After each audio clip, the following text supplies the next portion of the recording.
It's so good. I'm so thankful. I can't even begin to express how thankful I am.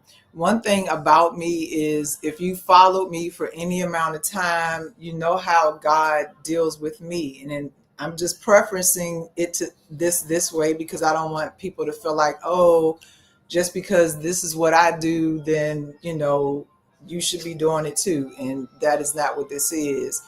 But the Lord uses me to share even when I'm in the journey, if that makes sense, right? He uses me to share when I'm in the journey, not just when I get out on the other side, but actually when I'm in it, and to be very candid and to share, and to share my experience, things that I've, the word, my experience, standing on the word, real things that I walk through. And so the way that God deals with me, and please let me know if you can hear me, that would help me as well. I hope you can hear me.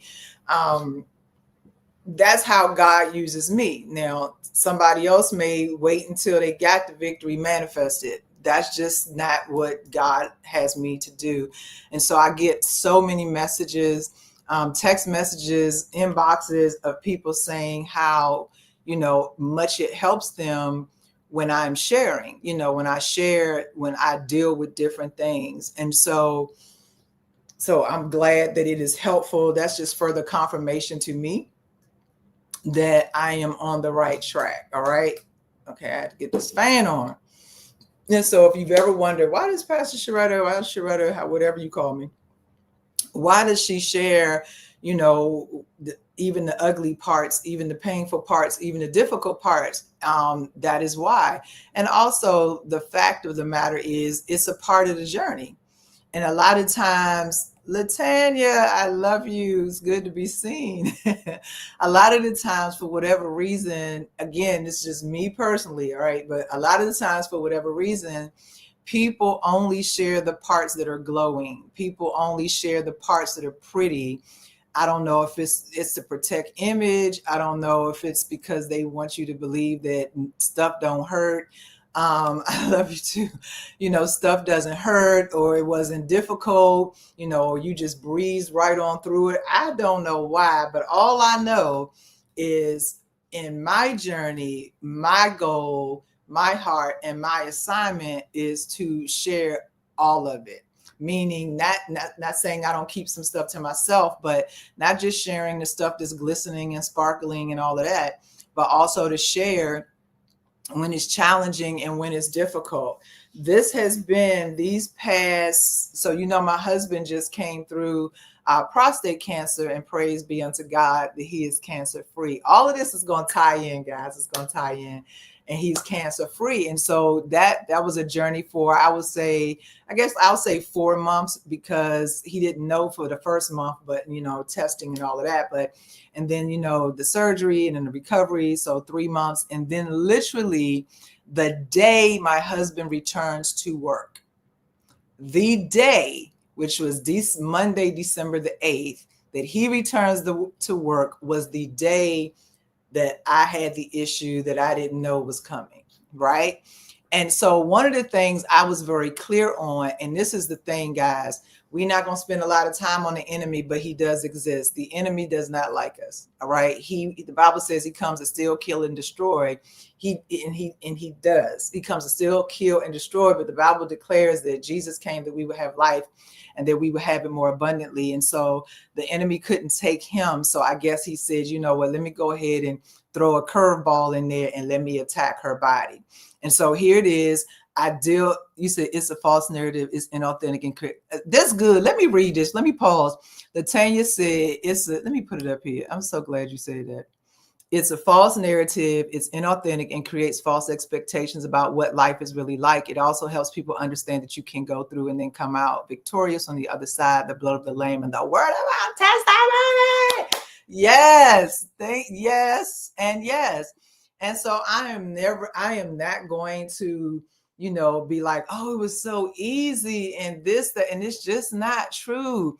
The Bible says that that we're going to deal with trials and tribulations and issues. Yes, we're going to have some good times. We're going to have some good seasons, but we're also going to have challenging seasons. If you believe that you're never going to have a challenging season, hey, kudos to you. It's just a part of life. And being born again does not exempt us, from dealing with different things. You don't even have to be doing anything wrong. Like, you literally could be living your life doing all of what you believe God has commissioned you to do, and something can still befall you, right?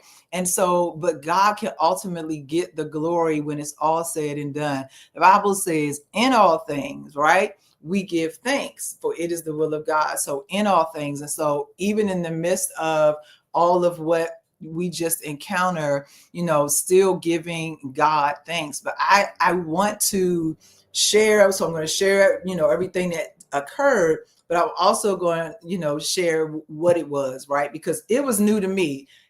It wasn't nothing new under the sun, but it was new to me. Okay. So I was just like, what in the world? So I know that the enemy was after me and my husband's life. Like, literally the day my husband goes back to work on Monday, December 8th, was the day around 3 o'clock that I started having cramps. That was literally it. I literally was having cramps. I was not alarmed at all, because I was just like, viruses are out here, stuff going on, and then the cramps just intensified. And I'm not trying to be, if you have children, you can get them off the, get them out the room now, because so I'm gonna give you a moment. Okay. At this point now, I am vomiting. I can't stand vomit. Vomiting is like kryptonite so vomiting to me is like kryptonite to Superman. I'm just saying. And so I'm vomiting. It's terrible. And my husband ends up coming home from work, and he sees me, and I look nuts. Hey, Tiffany. And he's like, do you need to go to the hospital? And I said, no, because again, at this point, I didn't feel like it was anything pressing. I just felt like it was cramps. Maybe I had something that didn't agree with my stomach. Like, all of my faculties are working, the plumbing's working, everything's working. So I'm like, it's cramps. But it got to a point where I couldn't even stand up. It was hard to sit down, lay down, no matter what position I tried to take.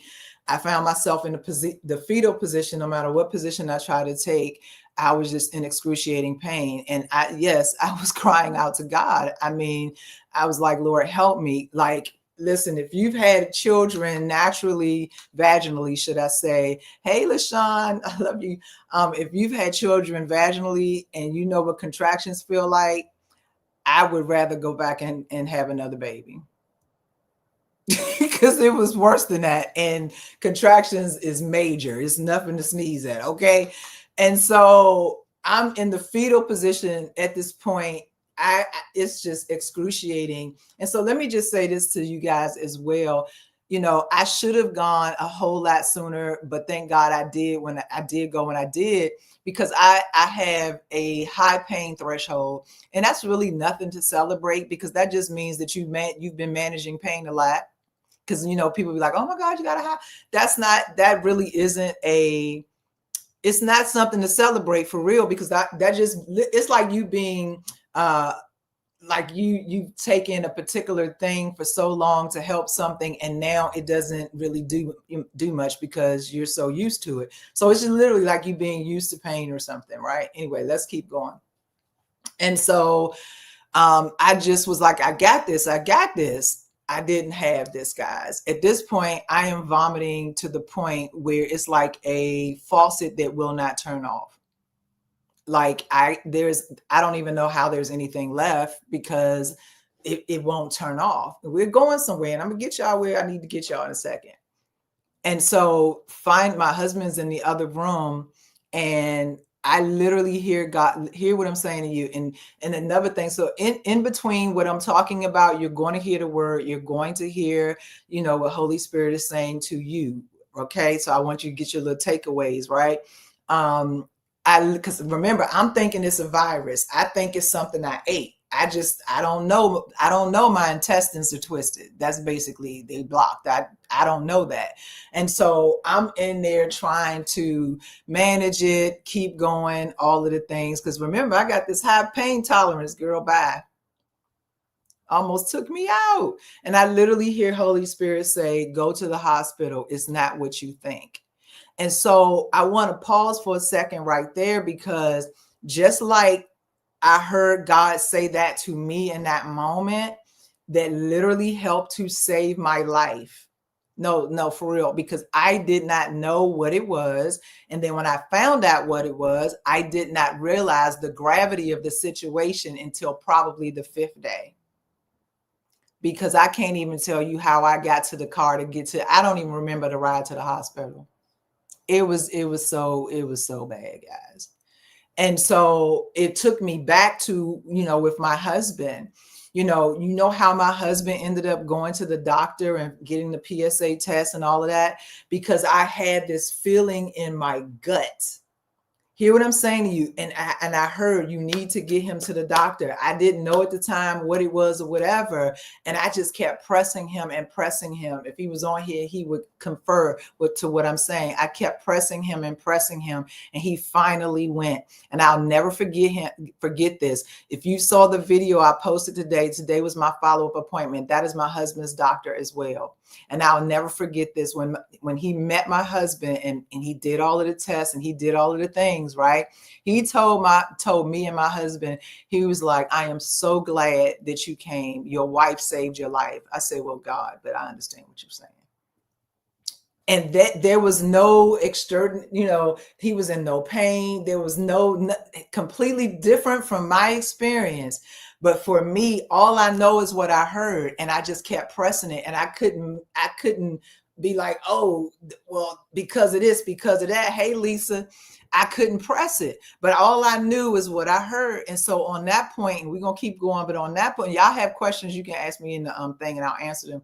But on that point, I want you to stop ignoring what you hear. Sometimes we think, God is going to speak in a way that it's going to be so profound and prolific. And sometimes it's, you need to go. Sometimes it's do it now. Sometimes it's don't let up on this. Keep pressing this until this person responds. Like it, how God speaks to you, when you hear God within yourself, whether it's through someone else or a message or whatever. My point is to you, don't ignore the simple things, because it was a simple thing, but that simple thing could have changed everything had we not done it, for him as well as for me, because there were other things that were happening, but all of those things ended up, he follows the doctor's, instructions, and he's like, you do this, and in 60 days, I think it was 60 days or 90 days, all of these things will turn around, but we got to tackle this thing, this prostate cancer. And so now he's cancer free. But where did it start? It started with this feeling and what I heard on the inside, and I didn't know at the time what it was.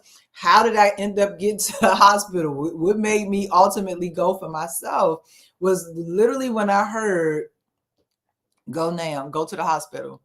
It's not what you think. Because I had already reduced it within myself. And so I want to pause for that moment and say, listen, everything, just because it feels like it's something you've experienced before, whatever, get yourself the help that you need and believe God along the way. Me believing God doesn't stop me from going to a doctor. I need God to move and to instruct them and for them to have wisdom and them to have patience or whatever the case may be. So I'm never, ever taking God out of the equation. And so let's fast forward. So I don't even remember getting to the hospital, get there. I think my husband was like, it was around 5 or 5:30-ish. Remember, this started at 3. It was around 5:30-ish. Can I tell y'all, I didn't get any pain meds until like almost midnight, because they didn't have a bed. Now, my doctor told me recently, today, he was like, if this ever happens again, one of y'all call me and I will get you seen faster or whatever the case may be, because he was like, you literally were in a medical emergency. I didn't know I was in a medical emergency. What if I would have not listened to God when he said, get to the hospital, it's not what you think. And I would have just been over there talking about, I have pain tolerance and it's going to be okay. I had tried Pepcid. I had tried probiotics. It was something else. Oh, I had a heating pad on my stomach. I did all of the natural things that I knew to do. Again, I just thought I had some kind of a bug or something, just something that I had eaten, even though I had not eaten much of anything that day. It just wasn't any of those things. And so I'm glad, instead of me listening to my experience, I listened to what God said. And so I get there, guys. I'm in excruciating pain. I am toppled over. I am vomiting, like just projectile. Like it's just terrible. I look crazy. I'm sure I do. I do not care. Can I tell you something? When you are in pain, when you are going through something, the last thing you worried about or thinking about is what you look like. You're just trying to get it together, right? So I'm sitting there, and I remember I came to a point where it really felt like I was going to black out. And this is going to lead me to what I'm going to talk about. And I'm going to explain to you what a bowel obstruction is. And then it's going to lead me to how I made it through hours and hours and hours before I got the meds. I'm sitting there. I'm in absolute pain. I feel like I'm going to black out. Like at this point, that is how painful it was. I can't sit. I'm in a wheelchair. I'm doing everything I can. And I remember saying, God, please give me the grace for this space that I'm in. That's a point for you. Write that down. If you ever find yourself in a very challenging position and God doesn't change it like that, because I want y'all to know something. Hear me out. Just hear me. Y'all know I'm the faith chick. Right? I am, and I still am, and is, right? Believe God, period, point blank, right? However, just because you have faith doesn't mean that God is going to change it just like that. Because if that were the fact, if that were the case, I never had to go through it in the first place. It was not anything that I did. It was not my eating habits. As a matter of fact, they told me because of my eating habits and the way I eat and, because I eat clean, right? They were like, that's really what helped you, because this would have been far worse, because apparently there are levels to this thing. I was just like, wait, what? There's levels to this thing. For the first 3 days, I couldn't even get out of the bed. 3 or 4 days, I couldn't even get out the bed. Y'all, I had no idea the level of danger that I was in, because again, it was a lot going on. And so I'm like, God, give me grace for this space that I'm in. If you are not going to this right here, then give me what I need to get to where I'm trying to go. Give me what I need. And he says, you already have it. And I'm like, what? He says, you go there in your mind. And so I remember years ago, Joyce Meyer, I still have the book. You probably have it too. She wrote a book called The Battlefield of the Mind. It's the real thing, because this is the truth, guys. Before it happens outward, it's going to happen inward. Before you get breakthrough on the outside, you got a breakthrough on the inside. Before you get the harvest on the outside, you're going to experience the harvest on the inside. I'm trying to tell you what I'm telling you, because it's the mind. At one point, the enemy literally said this to me, and I said this to the church on Sunday. He literally said this to me. He said, you're going to die. This is what he said to me. He said, I'm like this. Whoo, I'm vomiting. I'm shaking, all of this other stuff. I'm toppled over. At one point, I'm on my knees on the hospital floor, falling over or slumped over the wheelchair, trying to get myself together, asking God to please help me. I'm not screaming. I have my composure, but it's excruciating. See, some people not going to let you know that kind of stuff. That ain't got nothing to do with your faith. That has everything to do with your physicality. Did I say that right? Right? It was like somebody was on the inside of me, twisting I thought it was my stomach, but it was actually my intestines. It's my small intestine, to be exact. But the pain was showing up or manifesting in my gut, right? And so I'm like, God, give me the grace, give me the grace. And that's when he talks about my mindset. And so The devil literally says to me, you're going to die. Now, let me just say this to y'all real quick. I have had the honor, and I consider it a distinct honor, to serve people in sickness, right? To serve them. I've served people on their deathbed, to serve them. I have seen it. I've done it so many times. I can walk into a room. If somebody is ill, I can literally see where they are. I've done it so many times. Imagine being able to do that and seeing yourself. I knew exactly where I was. I knew exactly what I was facing when I saw myself. And there was a video that I posted. That video I posted, I think that was the 5th day that I was in the hospital. And when I saw it, I didn't pay attention to it at first, but when I saw myself walking, that same thing that I had seen on other people as they were about to enter into the next phase and potentially transition up out of here, I saw up on myself.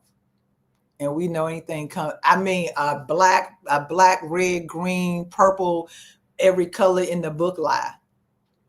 And this is what I said to him. He said, you're going to die. And I told him, and I said, and if I did, you still lose. That's what I said. I said, if I did, you still lose, but I know I'm not going nowhere. But if I did, so in that moment, I couldn't even be afraid, because where's death? Where's your sting? Like, what you the only thing you want from me, you don't care nothing about my body. You want my soul. So even if I did go, you still lose. You still lose. That joke ain't bothered me another time. You still lose. Now, did everything look like he was telling the truth? Just because it looked like he telling the truth, but did it look like it? It did. It did. Y'all, I looked crazy. I looked ill. You said I mollywop.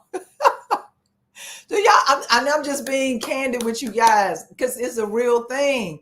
And so, then this is what I start, because what does the enemy do? He attacks your mind before he attacks anything else. Even though I was dealing with a physical attack in my body, and at this time I'm still in the emergency room when this is happening. So I don't even know what the issue is. They don't have no beds. They can't give me pain meds until they take me back, because they're like, we have to be able to monitor you on pain meds. And so here it is. The enemy is attacking my mind, and my insides feel like they're being twisted. He's attacking me with negative thoughts, but they're lies. He's trying to put fear in me. He's trying to put doubt in me. And I'm just like, you lose. You lose. Even if I go, you still lost. Right? Oh, have mercy. We got to take that's why the scripture in 2 Corinthians talks about taking our thoughts captive. I couldn't let that thing swirl around in my mind. I had to take it captive and step to that joker and let him know what it was.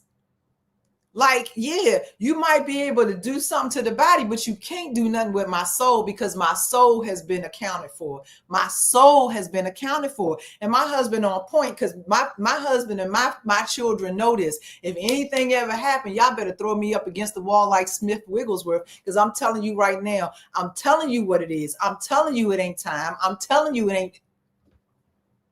I am telling you. I'm telling you what it is. So you don't have to be wondering what she want, what she think, what. Whoo. Every thought you have does not come from God. And every thought you have doesn't deserve agreement. That didn't come from God, and it definitely didn't deserve any agreement. And so here it is. God would give me these little puffs. I call them puffs of like pockets, where the pain would just level up, relieve a little bit. And then it would just get worse. It get worse. And I just, where would I go? And this is where he dealt with me with my mind. Sometimes people lose the battle because you try to go all the way to the end of the thing, when you could just take one step, another step, another step. I love it, Tiffany. What a mindset. Even if I die, I win. Come on. Glory to God. So I didn't go all the way to back home. I just got a vision of myself in my mind in the back room, in a room in the emergency department with the IV in my arm, medicated and resting. Because the Bible says he'll give us our daily bread, right? A lot of times we trying to get the whole loaf. You don't need the whole loaf. God, I just need what I need in this moment. For each moment, for each step, God will give you what you need. Whether it's a person, whether it's information, whether it's a place, whether it's something that you got to go get, whatever it is, you try sometimes, and I've been guilty of it. I'm trying to get the whole thing. No, how about God? If you want to give it to me step by step, I'll take it step by step. Hey, Carol, I'll take it step by step. And so for me, that's what I did. I'm laid out over the doggone wheelchair in a blue bag. Y'all know them blue bags, right? In a blue bag. And I am literally in my mind.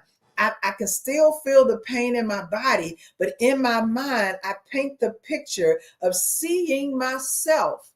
You got to have something that casts the vision, make it plain. You got to have a vision, not from where you are, but where it is that you're going. And that vision, though, has to be based upon what God has promised you, so that hope doesn't disappoint. And so here it is. He gives me, number one, he gives me grace for the space that I'm in. He graces me because my blood pressure was going crazy. And that was just because it was mirroring the pain I was in. But yet and still, they couldn't do anything until they did a CT, which was much, much later. And then finally a room. But while I'm in that emergency room, I literally see myself in everything I had on, laying in a hospital bed with an IV in my arm. I didn't see the NG tube. All I saw was the IV with pain meds and me resting. That was my bullseye for that moment. And then it was another vision, and then another vision, and then another vision, and then another vision, and then the ultimate vision of me being home. That's literally how I made it through. Literally how I made it through. I had determined that no matter what, I knew for God to say to me, hear what I'm saying to you, go to the hospital is not what you think. That right there told me this was a situation. So much so, I'm bent over and I am grabbing stuff and putting it in my weekender. Because I knew I wasn't coming home. I knew I was going to be at least overnight or something. I knew that based off of, the instruction. Because you got to listen to what God is saying to you, even beyond what has been said to you. There's more meat in the instruction. So I knew, okay, this is going to require a hospital stay, but never asked, what is it? None of that. I'm just trying to get there. I'm just trying to get there because as time is ticking, I don't even know that this is a ticking time bomb. I have no idea. I have no clue. This is something completely new to me. But what I did know is that the enemy was behind it. That I did know. I was like, so I guess you couldn't get my husband. So now you're going to try to double back and do this? This what you're doing? Absolutely not. And so that's why your mind, I was talking to someone and we were just talking about my hospital stay and stuff, and everybody hold on to your seats. I didn't read not one Bible verse in 10 days that I was in the hospital. Pastor Retta, y'all better go ahead with this legalistic stuff. You know what I did do? I lived off of the residual of the word that resides on the inside of me. I couldn't even think. I could barely see. That's why you cannot build when things are going nuts. You can't build in a storm. There is no way in the world. Hear what I'm saying to you. In that situation that I was I'm actively in it. I can't build nothing. Nothing. I can't build nothing. I can't check no boxes. I can't conjure up no faith. It's like whatever I had in that moment, that's what I was working with. Whatever you have in the moment that you are challenged with something, that's what you're working with. That's why it's imperative that we build while things are calm. That's why that's so important. That we build while things are calm. I wasn't in there begging God for anything, but I was believing God for everything. Yes, you got to have the word hidden in your heart, right? And you reading the word on the tablets of your in the tablets of your heart, because you may be in a situation or situations where, okay, I can't even see. I can't even, like, it was complete silence. And all I could get out of me was help me. Help me, Lord. Help me. Sometimes you can't even intercede for yourself. Sometimes I didn't preach a sermon to myself. I didn't have word playing in the background, and ain't nothing wrong with none of that. But I'm just telling you, me, in this particular instance, I didn't have any of that. What I did have is the word hidden in my heart. What I did have is the word in my mind. What I did have is on my tongue. I just kept saying, help me, Lord, which was a very powerful prayer within itself. I wasn't trying to check boxes or to prove a point. I was relying upon what I already had. Number one, I asked him for grace for the space that I was in. Number two, I shifted in my mind. Even though I could still feel the pain, I had to push, and it was not easy initially. I'm not going to sit here and tell you, oh, it was so easy, think on these things. It wasn't. It required some effort because there was resistance, and the resistance was the pain. The pain was extremely loud. And let me just put a plug out here real quick. Now, if you have never experienced gut-wrenching, excruciating pain to the point that you felt like you was going to black out, I've actually experienced blacking out before, and you've never experienced that, praise God for you. However, you can't relate to what I'm saying. You might be able to understand it from an intellectual standpoint, but you can't be like, girl, it's easy. You just tap. No. No.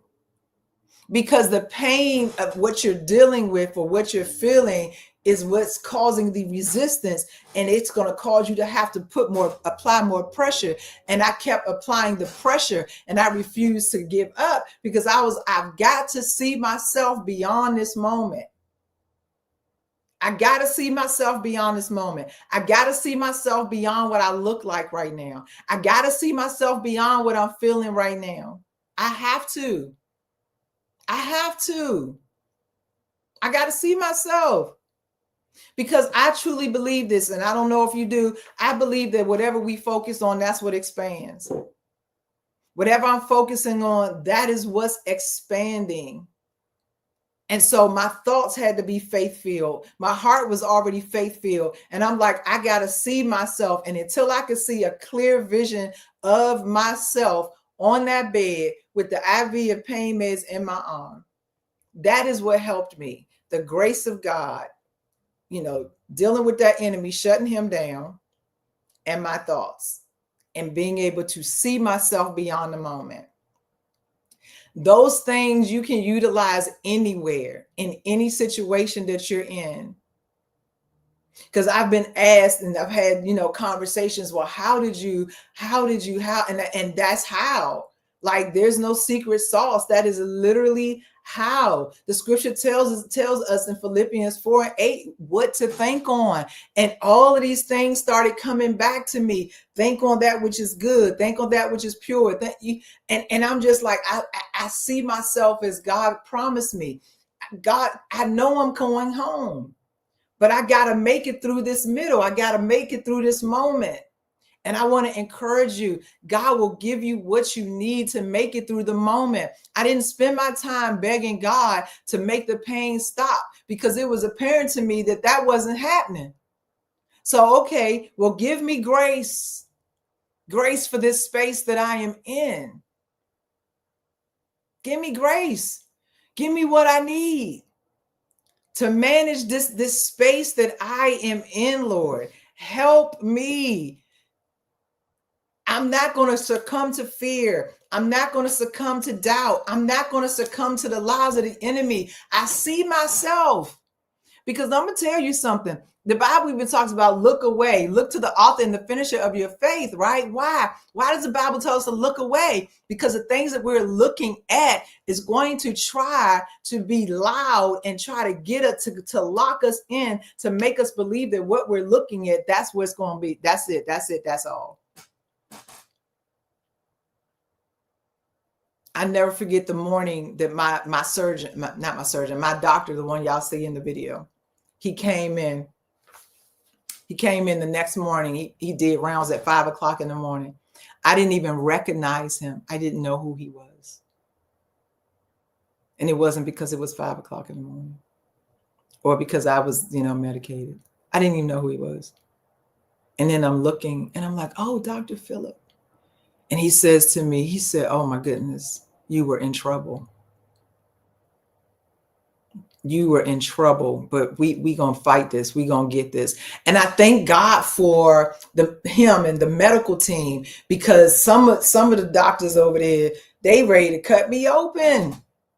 And he's like, no, wait. We're gonna wait. We're gonna wait and see if her body will do. We'll unravel things. We're gonna wait. Sounds like a plan to me, but if that ain't saying faith, I don't know what is. What do we need to do? We're gonna wait. And I begin to release my faith, and I say, Lord, you designed my body. Make it do what it needs to do in this situation. Because they were like, if we have this surgery, you're going to be in here for a while.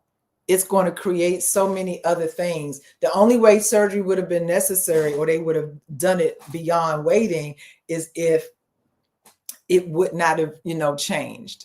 And if it had become an emergency situation. And so every single day I was getting an x-ray, I was getting testing done every day to see, okay, is anything happening? And as you can see, I had an NG tube and all of the stuff that was coming out of the NG tube. I was like, ew. It was the stuff that should have been coming out the other way. I'm just going to put it like that. But it couldn't. So I had to pump my stomach. It took 4 days. I want to say four or five. No, yeah. 4 or 5 days to pump my stomach. Five or more days to pump my stomach. So for about 5 or 6 days, I had nothing to eat by mouth. Hey sis, I love you, Alia. For about, I want to say 6 days, I had nothing to eat because they were pumping my stomach. It was uncomfortable. It was the most uncomfortable thing, but it was necessary. And so I just want to encourage you, like,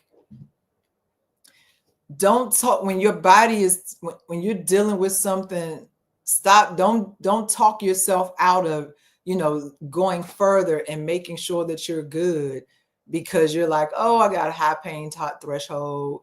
Oh, this just might be this. Go get yourself checked out. Because if it wasn't for God, even my son, unbeknownst to me at the time, he was talking to his dad, and he said, and that young man hears from God too. He said, you need to take mommy to the hospital. Now, I didn't know this at the time. I had no idea because I didn't talk to him. My husband tells me later, literally, my son said what God said to me. Go to the hospital.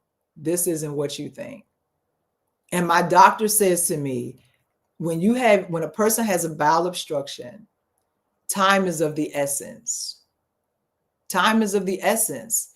And so they were like, if you had stayed longer, because I know me, high pain threshold, I can do this. I'm going to take this. I'm going to take this. I'm just going to lay down. I'm just going to do X, Y, and Z. And next thing, and nothing is moving. At this point, nothing's moving. And so the danger is, just real quick, I wrote some stuff down because I want to make sure that I'm saying this correctly, because this is also an educational type thing.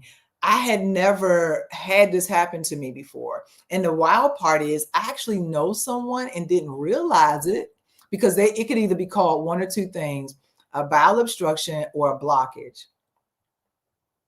And I know someone who had a full blockage, aka bowel obstruction, years ago, and had to have emergency surgery. And it took them, I want to say, about 3 months or whatever to recover. Because sometimes they have to literally go in, because your small bowel is 20 feet long. Your small bowel, that doesn't even include your large bowel. They got to go in and find the blockage. Sometimes they got to cut, they got to connect. People have reoccurrences. I declare that won't be my story. They're like, once you have one, all right, keep that over there. I know you medically speaking. But what did I deal with? I dealt with something, again, called a small bowel obstruction, or SBO. It is a medical condition in which the small intestine is partly or completely blocked. Wait a minute, what you say? Latanya said 3. Trey, my nephew had one. Trey had one. His was because his appendix was, ooh, oh my God. Thank God that he is good. Y'all want to know where mine came from? It was an adhesion. What was that? That was a bug. It was an adhesion, aka scar tissue. It is awful. Y'all see what she said? Let me put this up here. It is awful. Awful. It is awful. Okay. I've had some pain in my life. My God, today. Okay, so let's keep going. So it's in which your small intestine is either partially or completely blocked. So mine was partially blocked. Had I not gone, it would have eventually completely blocked. You said it took us 2 weeks to get him back on track. Whew. Listen, man, I applaud y'all. I think y'all super parents for real. And so when it's partially or completely blocked, it prevents food, fluid, gas, and the other stuff from flowing through your food, fluids, and gas from flowing through your digestive tract normally, right?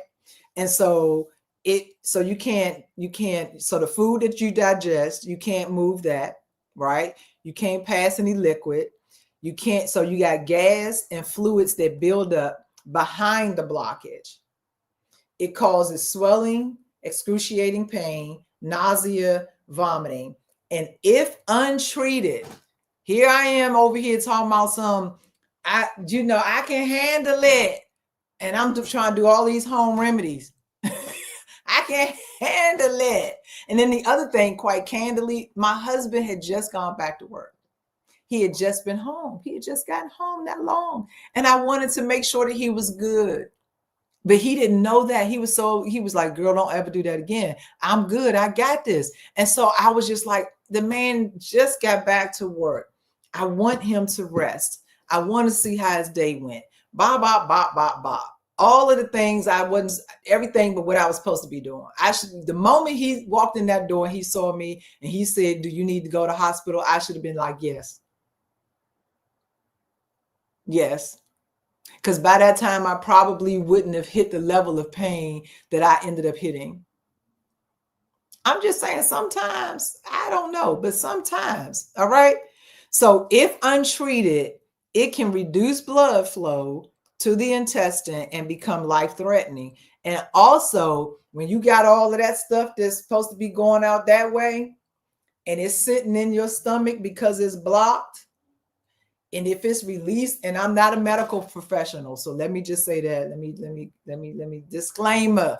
I am not a medical professional. All right. This is simply my story, my experience. That's it. That's all. If you have any issues, please see a medical professional. All right. And so you can become, your blood can become septic, because then the stuff gets into your bloodstream. So all of these things, unbeknownst to me, are possible, but I don't know what's going on. I'm just at home talking about I have a high pain tolerance. I'm like, girl, So some of the things that can cause it is the scar tissue, which is called adhesions, like from a prior surgery or something like that, a hernia, a tumor, somebody who has inflammatory bowel diseases, twisting of the intestine and intestinal strictures, foreign objects, stuff like that, right? And so the common symptoms, okay, hear me out. Crampy or severe abdominal pain. That was the first thing I experienced was cramp. Bloating or swelling, I experienced that. Nausea and vomiting, I experienced that as the hours went on. Inability to pass gas or have a bowel movement, I experienced all of that. Constipation, that too. Loss of appetite, all of the thing. And so the symptoms can literally worsen. They can quickly worsen if you ignore it. And so that's why I was just like, had I just gone when he asked me, I probably wouldn't have experienced the pain to the level that I did, but I did.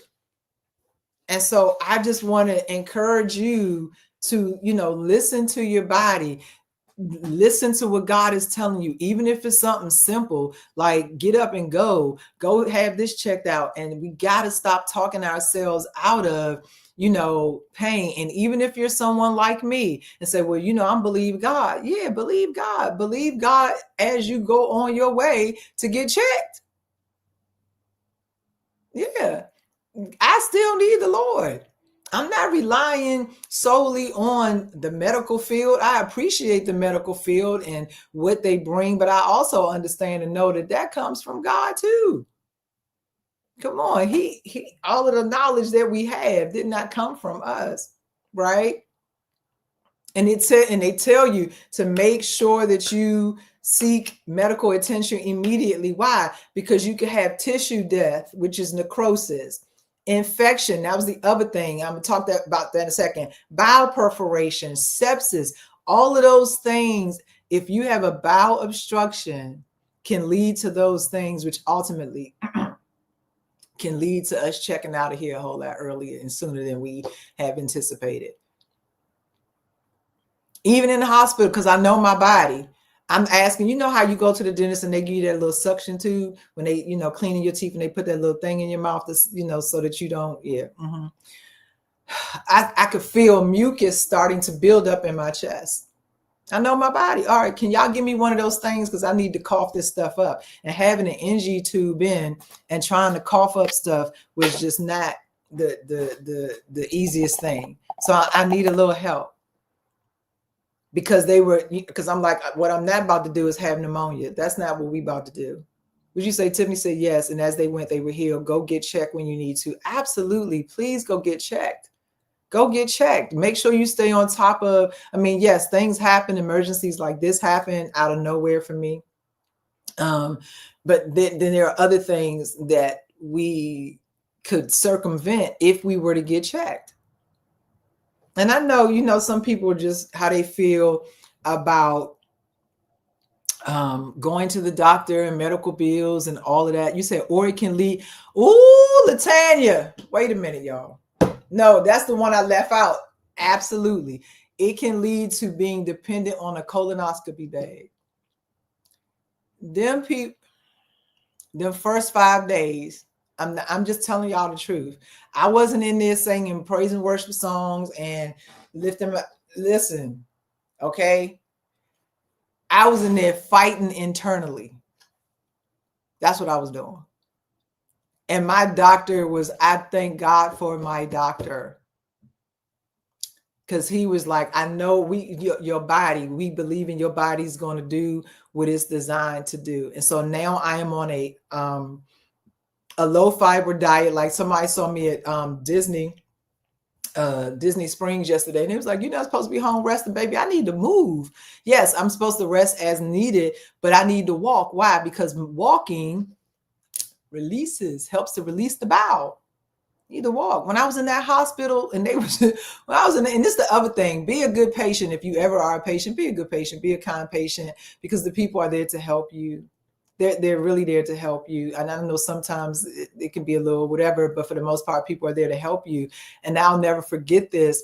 when they put the NG tube. The NG tube is a nasal gastric tube, and what it's designed to do is to relieve pressure and vomiting and to pump my stomach. It's also to give you bowel rest so that you're not eating or drinking anything. And so by day 3 or 4, I think it was, I was finally able to get up and walk. And so, because they kept saying, we need you to get up and walk. I was like, well, let's go, because they was like, that's going to help, because that was going to help to open me up so that I would not have surgery. So it's simple. This is what I'm saying to you.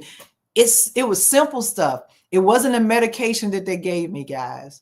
They were like, you got to walk so that this thing will open, so the blockage will move. So they started telling me, I said, all you need to do is tell me what I need to do. I guarantee you this, I am not going to go against what's necessary for me. They told me if they had an award for the best patient, I would have got it. I'm not going to, what do I need to do? Even with the NG2, very uncomfortable.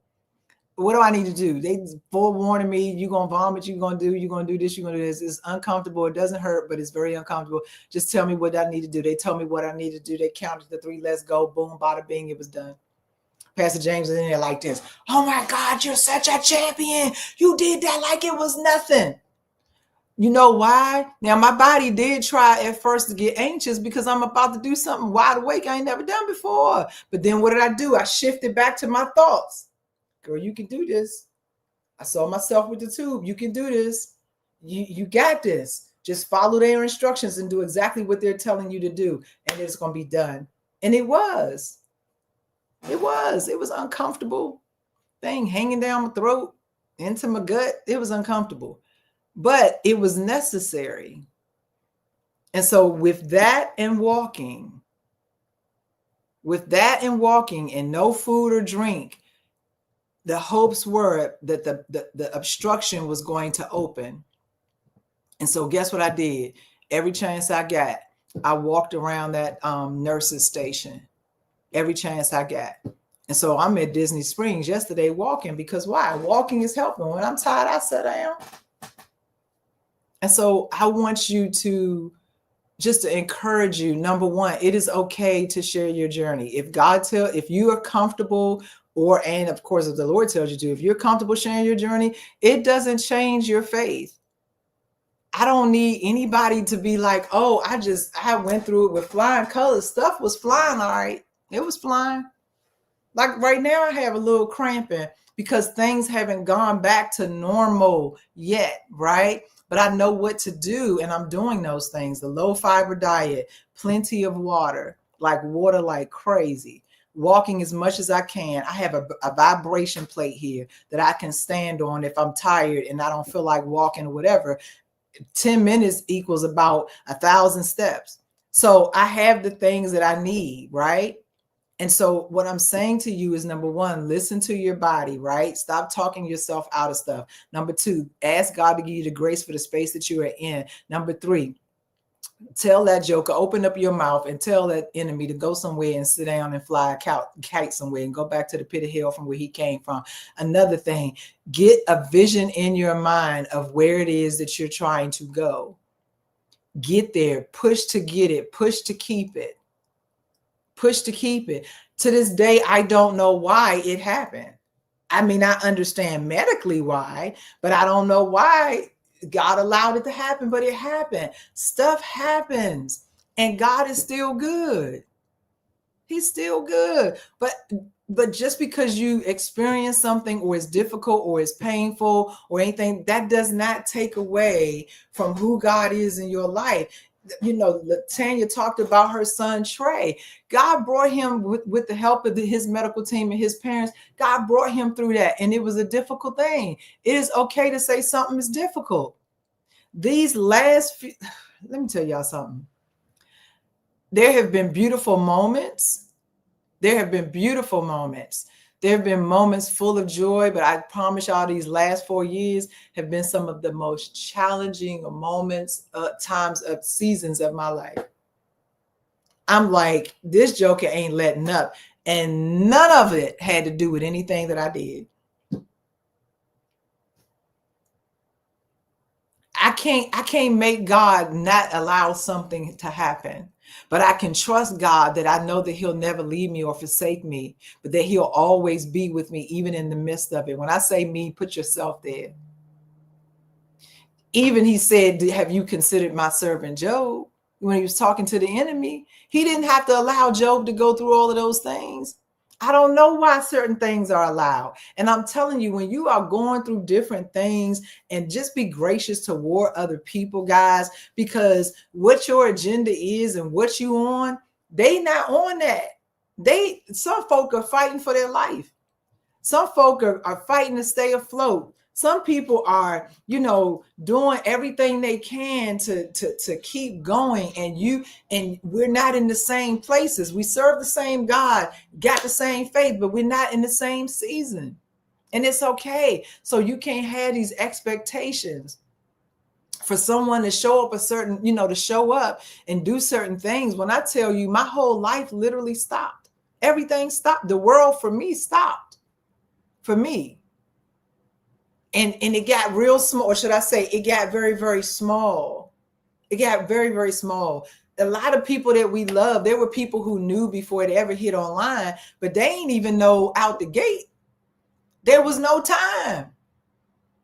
There was no time. Sometimes it's going to just be you and the person that's right there with you, helping you to navigate in the fight and to make it through.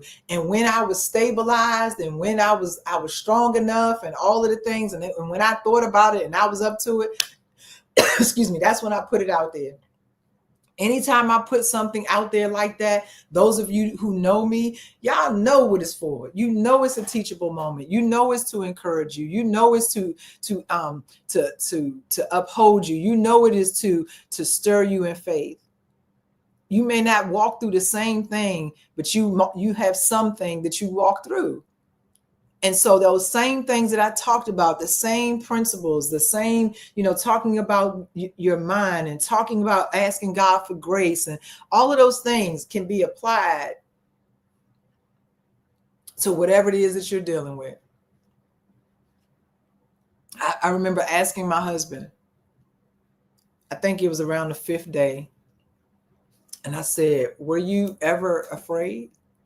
And he said, no. He said, I wasn't afraid. He said, but I was very concerned. He said, the first 3 days, I was very concerned. But I was fighting with you. I was very concerned. And somebody might be like, oh my God, to be concerned, that means you don't have faith. Maybe to be concerned, that means you don't have none. Come on, y'all. Come on. But it is okay to be candid about your experience and your journey. Why? Because again, that's if you want to. It's not the gospel. It's not something that you have to do. It's on you, right? Because it's going to help somebody else. You know how many people walk through stuff alone because they are afraid to express the difficulty in the space and the places that they're in, because somebody gonna look at them strange or whatever. What? This is real life. This is the part of it. So you want me to just highlight the sparkly parts. You want me to highlight the stuff that looks amazing, but you don't want me to show the other part. You don't want me to tell that part. Oh, okay. Not this one. Because I believe all parts help. It's a part. It's simply a part. That's all it is a part. Listen, even the pictures, video, everything. Did y'all see me try to spruce up? I ain't look like this. Even when I went to the doctor today, this was hilarious, right? He said when he came in the room, he said, you look different from what you did in the hospital. I got it on recording. I was cracking up laughing. I said, yeah, because I had my good wig was at home. I ain't care. When you're in a fight for your life, when you're in a fight, you are not concerned about that. You're not concerned about that. You're concerned about what you should be concerned about. And that's getting to the next thing, to the next thing, to the next thing, to the next thing, to the next thing. So if you guys have some questions, let me know. But I just want to remind you to speak life, align your words and your thoughts, get everything in alignment. And it took some effort for me. It did, because that pain was screaming. I mean, screaming. Y'all, come on. Who gonna get on the hospital floor? Nasty floor. I'm on the hospital floor on my knees. I didn't look victorious in that moment, but looks can be deceiving. And I say that to you in your situation. Let me see. Where's the time, man? How long I've been on here? Okay, I gotta go. Looks can be deceiving. And so my prayer for you is that you would not, that you would look away to the author and the finisher of your faith wherever you are. That you won't be, that you would look to Jesus. Why? Because he ought to be our focal point, and he's going to give you the strength that you need. You don't have to fake nothing. Let me tell y'all something. I'm 57 years old. I'm turning 58 obviously next year, and I am emerging beautifully. And I'm in this place like, don't ask me nothing you don't want to know. And I'm going to live out the rest of my days the way that I believe that God would have me to live out the rest of my days. And you don't have to cover stuff. You don't have to fake nothing. You don't have to, if it hurts, say it hurt.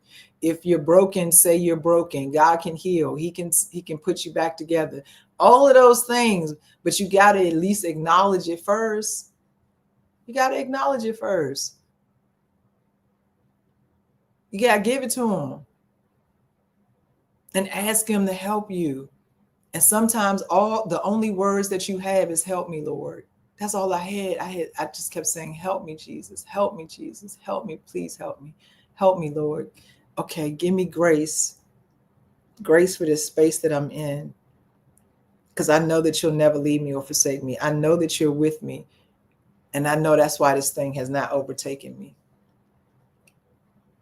And so that is everything that occurred. I hope you never have that experience. But I also hope that you pay attention to your body. And so while you're declaring the word, while you're believing God, let it be while you're on your way to the doctor. It literally will save your life. I love y'all so much. I really, really do. I really do hope that, me sharing, I mean, like I said, people keep telling me it does help them, but I'm hoping that it is helping you, that it has helped you, sharing the journey. And stop. You don't have to fake nothing. You don't have to put on airs for nobody. You don't have to do any of those things.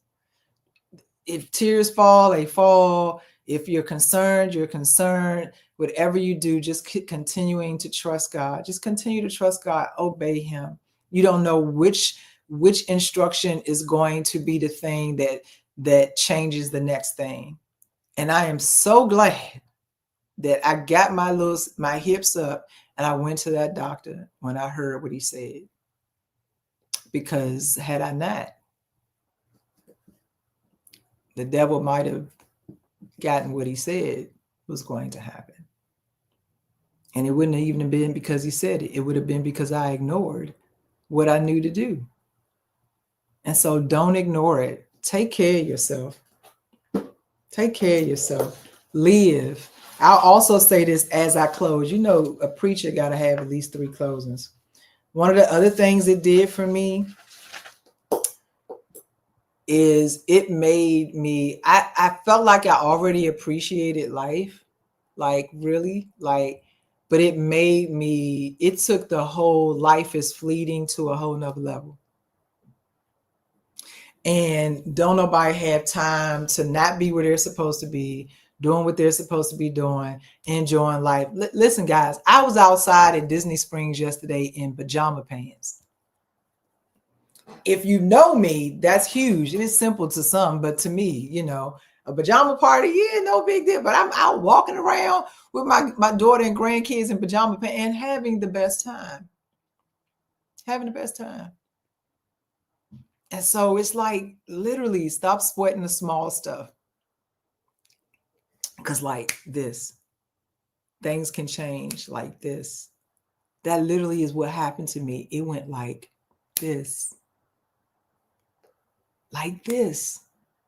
that you would enjoy your life, that you would live it to the fullest for real, for real. Are you laughing, Tiffany, in my PJs? Oh, this is the other thing I forgot to tell y'all. So it's gone down. I don't know if you can really see. So if you look at this arm, can you see the difference? If you look at this arm and this arm, so this arm is more swollen, but it's gone down. And so my IVs kept blowing out. They had to get it ultrasound to put the IV in, and so it's as hard as a rock. There's a line here that is hard as a rock. Well, it's gone down a lot because it was huge at first, and so he was saying today it's a blood clot. But he asked me what I was doing. He said you put a heat compress, and I said, well, I've been putting on a heat, the heating pad. He's like, keep doing that. It's going to go down. It just takes time to go down. So all kinds of stuff was going on in there, child. But thank God. But please live. Please live your life to the fullest. Enjoy it. And I promise you, even in the most challenging times, and I speak from experience, you can still experience joy. You can still experience joy. Even when stuff is just all over the place, you can still experience joy. And I had the most joyous time on yesterday with my daughter and my grandkids. The most joyous time. So I love y'all so much. Thank you so much for your prayers. I'm still going through the comments because I believe that when people take time out to, send a message, say something, I want to at least acknowledge it. Facebook just doesn't let you just keep commenting all willy-nilly. They'll shut you down. So I have to do it in sections. But I'm going through and I'm reading all of the comments and I'm doing my best to, respond to every. Now my this is funny. I just looked down. My veins ain't look nothing like this when I was in the hospital. Them jokers was hiding. They was hiding. Then they want to just pop out and whatnot, but it's all good. And so I'm doing my best to respond to everybody and all of the things. But if I don't see you, even though I'm going to post, but if I don't see you, I'm wishing you guys an absolutely very, very Merry Christmas. I hope you have the best time. We're going to have the most relaxing time ever. I am looking forward to it in my Grinch pajamas, eating crab legs. It's just going to be so chill, and I'm looking forward to it. But I want to say Merry Christmas to each and every one of you. I hope you have an amazing time with family and friends doing whatever it is that you want to do. All right. I love y'all. Be blessed. And don't forget, take care of yourself. Obey God. Listen to your body. And don't be afraid to share your journey, whatever that looks like. Until next time. Bye. I love y'all.